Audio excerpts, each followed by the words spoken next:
கடவுளுடனான ஐக்கியம் நமக்கு எப்படி இருக்கிறது, மற்றவர்களுடனான ஐக்கியம் நமக்கு எப்படி இருக்கிறது.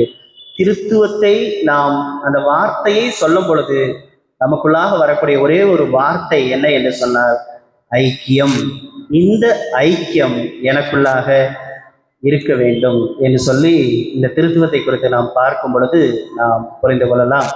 இன்னும் ஒரு 2 வார்த்தைகளை சொல்லி நான் நிறைவு செல்கிறேன். கடவுளை நாம் காண முடியாது. கடவுள் எப்படி இருப்பார் என்று கிறிஸ்துவை பார்க்கும் பொழுது நாம் புரிந்து கொள்ளலாம்.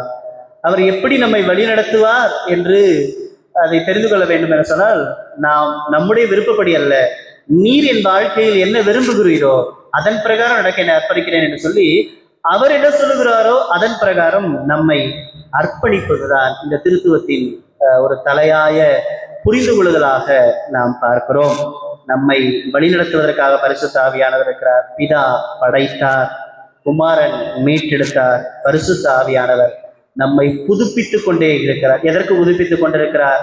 எபேசியரில படித்தது போல இன்ஹெரிட்டன்ஸ், அவரோடு கூட சுதந்திரர் ஆகும்படி புதுப்பித்துக் கொண்டே இருக்கிறார் என்பதிலே சந்தேகம் இல்லை. அந்த புதுப்பித்தல் உருமாற்றும் வல்லமையை கொண்டது. நம்மை ஒவ்வொரு நாளும் ஒவ்வொரு முறையும் கடவுளுடைய வார்த்தை கேட்கும் பொழுது நம்மிடத்துல ஒரு மாற்றத்தை ஏற்படுத்தி கொண்டிருக்கிறார் என்பதிலே எந்த ஒரு சந்தேகமும் இல்லை. எனக்கு அருமையானவர்களே, திருத்துவம் என்பது புரிந்து கொள்ள கடினமான காரியம் அல்ல. திருத்துவம் என்பது ஐக்கியம்.